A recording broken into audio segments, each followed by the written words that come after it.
एक कैंपस के भीतर 34 बच्चियों के साथ बलात्कार होता रहा। बिहार सोता रहा। हर महीने जांच के लिए जाने वाले एडिशनल जिला जज के दौरे के बाद भी मामला सामने नहीं आ सका।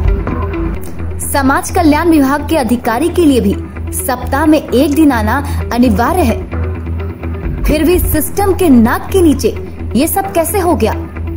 एक साथ 34 निर्भया कैसे?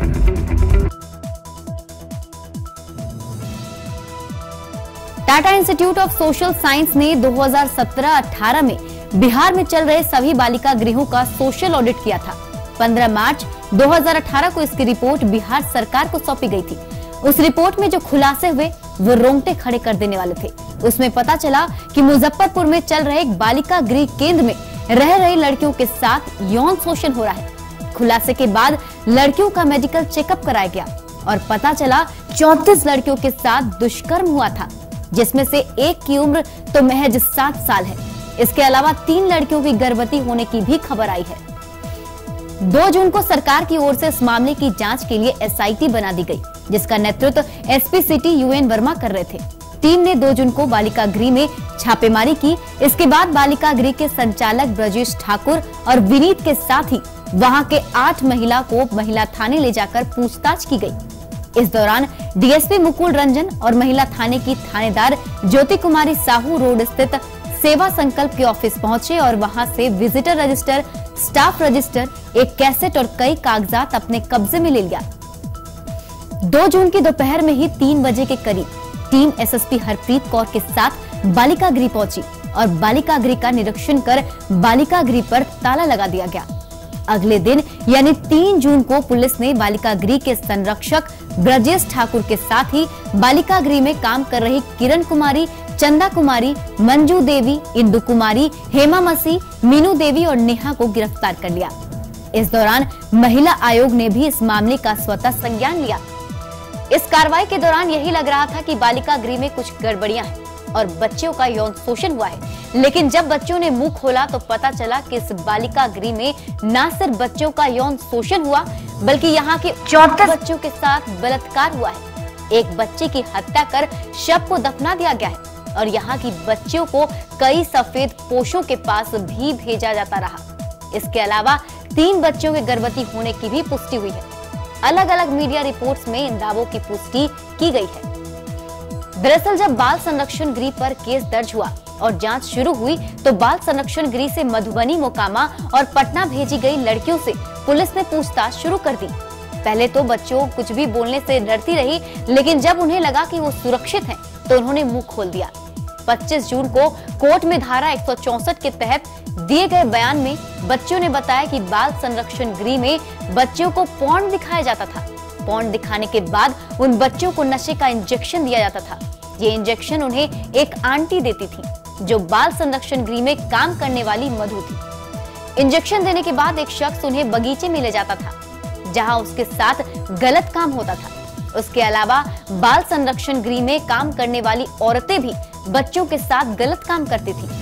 लड़कियों ने कोर्ट को बताया कि उनके लिए सबसे भयानक दिन मंगलवार का होता था। मंगलवार को उन बच्चों की काउंसलिंग होती थी। काउंसलिंग के नाम पर उन बच्चों को बाहर ले जाया जाता था, जहां उनके साथ गलत काम होता था। हालांकि बच्चियां ये नहीं बता पाई कि उन्हें बाहर कहां ले जाया जाता था। बच्चों के इस बयान के बाद उनका मेडिकल करवाया गया।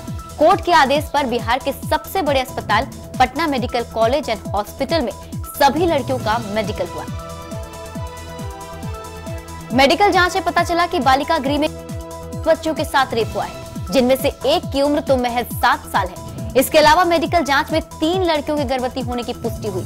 इसी दौरान 20 जुलाई को पटना के बाल संरक्षण गृह भेजी गई एक लड़की ने पुलिस को बताया कि एक बच्ची ने गलत काम का विरोध किया तो उसकी पिटाई की गई। उसे इतना पीटा गया कि उसकी मौत हो गई।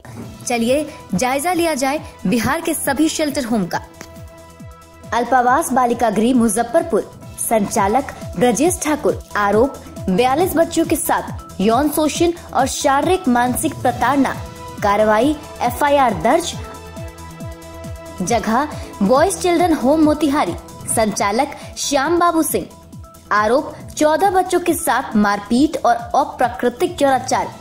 कार्रवाई, FIR दर्ज, आरोपी संचालक श्याम बाबू सिंह फरार। जगह बॉयज चिल्ड्रन होम भागलपुर, संचालक रूपम प्रगति समाज समिति।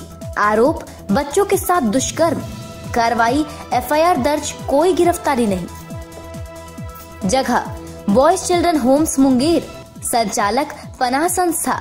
आरोप बच्चों से जबरन काम लेना। जगह बॉयज चिल्ड्रन होम्स गया, संचालक DRD संस्था। आरोप बच्चों को कैद रखना, जबरन काम लेना। जगह सरकारी पर्यवेक्षण गृह अररिया, संचालक समाज कल्याण विभाग बिहार सरकार।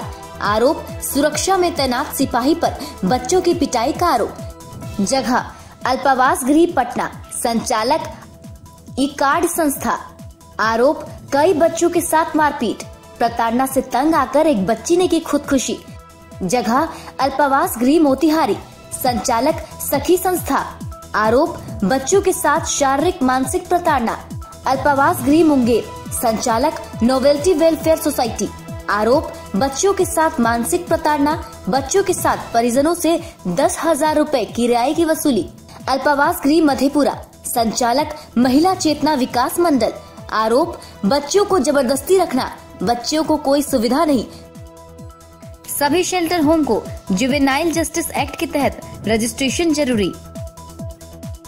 DM की ओर से शेल्टर होम के निरीक्षण के लिए भेजी जाती है कमेटी। निरीक्षण के बाद शेल्टर होम को बच्चों के लिए सुरक्षित घोषित किया जाता है। जिला बाल संरक्षण अधिकारी के हर महीने शेल्टर होम का निरीक्षण करने का नियम। हर हफ्ते शेल्टर होम्स का निरीक्षण जिला बाल संरक्षण समिति के करने का नियम।